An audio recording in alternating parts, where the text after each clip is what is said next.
Welcome to another episode of Proffitt's Resurrection Land Cruisers TV. The primary reason for today's episode is this 1966 FJ45 Stage 3 restoration. We're also going to hear from some of the guys in the shop about some of the challenges we face every day while we're building these Land Cruisers.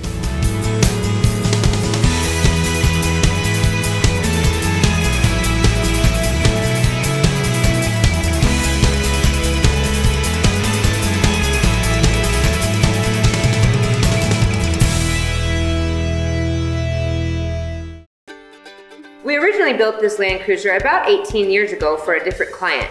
We love to get our work back to see how it fared over the years, and this one was still going pretty strong. But the new owner wanted to make some changes so that it was more practical of a daily driver. The first time we worked on this Land Cruiser, we just did an engine conversion. But this client wanted a full-blown Stage 3 restoration. We decided to keep the 3.3 liter Cummins diesel that we installed 18 years ago, but instead coupled it to a 4L60E overdrive automatic transmission.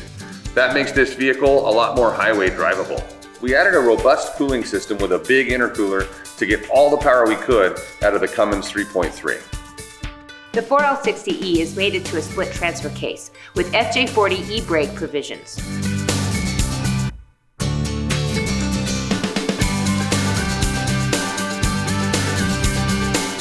Like all of our Stage 3 restorations, the body and bed were removed and completely stripped and refinished. The frame was powder coated and the entire drivetrain was cosmetically refinished. The interior of this Land Cruiser is finished out with some cool accessories. The FJ60 bucket seats were covered with vinyl and Mordura combination. The heating and cooling of the vehicle is taken care of by Vintage Air Generation 4 AC. Dakota digital gauges keep really good tabs on the Cummins. A retro audio system completes the dash and provides the driver with necessary driving tunes.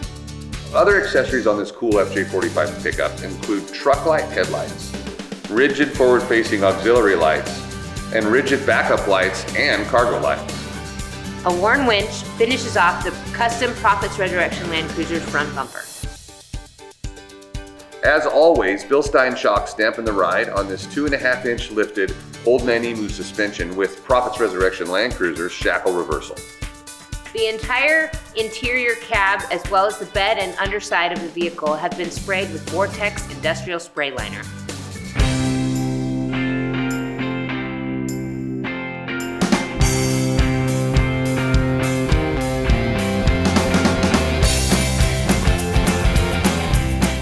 So this isn't the best time to talk about this tech tip, but we are lucky enough to be getting a rainstorm here in Colorado. It's been so dry. So I don't want to get all the camera equipment wet and go out and stand in the rain, but I can do the tech tip anyway. This Lexus LX470 is here for an expedition build, overlanding build, and one of the things we did to it was a lift. When you lift the front end of anything with a CV shaft, it's going to change the angle a little bit of the shaft naturally. Sometimes when that happens, the CV boot, which has been comfortable riding in this position, is now, the boot itself is stressed in this position and the clamp comes loose. You don't know that until after you've driven it and you start to see grease being flung from the CV boot, and that happened with this. So we're going to put new clamps on it. No reason to change the CV half shaft, no reason to change the axle. A couple of new clamps and it'll be good to go.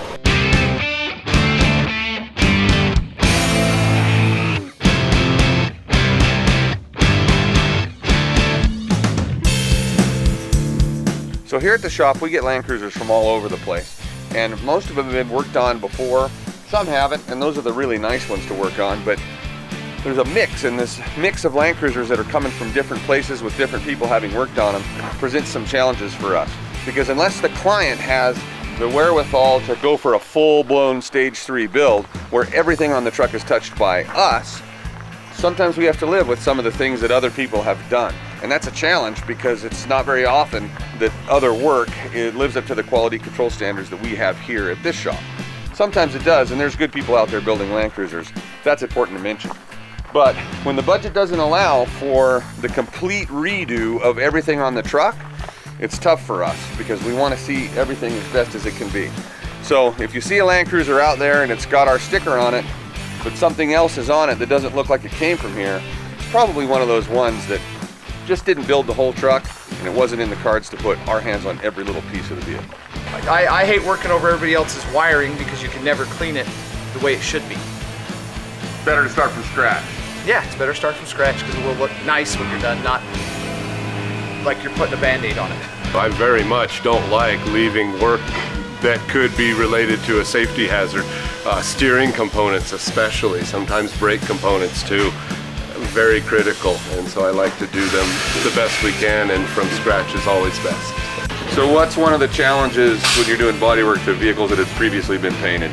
The biggest challenge really is just making sure the bodywork that's been done was done properly. I never really like doing bodywork over someone else's bodywork because you never know what you're going to get.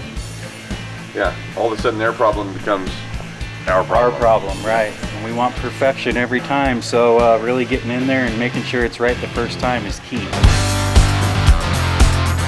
It's really all about quality. Here at Proffitt's Resurrection Land Cruisers, we strive for excellence. In Toyota's terminology, that is true north. We are always headed true north. Currently, we are working on developing a culture of Kaizen, which means continuous improvement, so that everything we do must be better than the last time we did it. So one of the things that we do here is try to continuously improve our processes and our systems and each product that we do. And so we've got some systems that Toyota uses in place to highlight problems, bring them to the surface so that we can solve them. So when there's a quality problem that needs to be solved or prevented from happening in the future, we've got an andan system. It's the same thing Toyota uses, and andan just means to stop, bring the problem to the surface so we can solve it. So this is the andan light. What it is when something comes up that we need to solve, the andan light gets transported, rolled to the location of the problem, turned on to the appropriate color, and then the techs are trained to pile on top of that problem, solve it, or learn about it to keep it from happening in the future. Continuous improvement of all processes and systems is what we're striving for.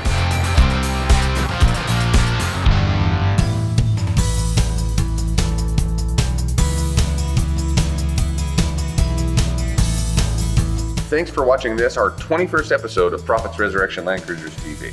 And if you like this one, be sure and check out the rest of them. Also, check us out on social media.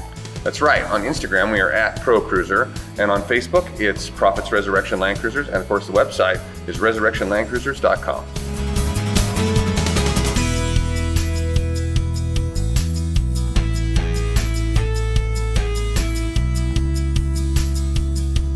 And if you like this episode, be sure to check out the rest of them. Also, check us out on facial media. Good. Facial media. Yeah. Facial media. We have a face for social media.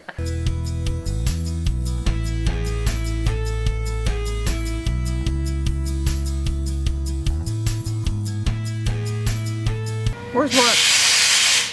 It's you guys. I promise, there's 17 guys that work here. Can't find any of them now.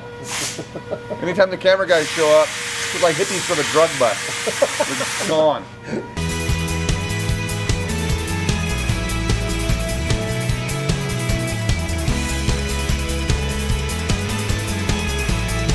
Our tires, we like to keep those the traditional color black with the chrominess. If you come here on the inside, this is a secret. This is how we keep our people. We lock our door so we can't get in. We like to go swimming sometimes, so we like to make sure our car can breathe. We like to go with this fancy race style steering wheel because these things hit top speeds of, I don't believe the speedometer, it says 160, but I'm pretty sure it just goes 80, 85 at most.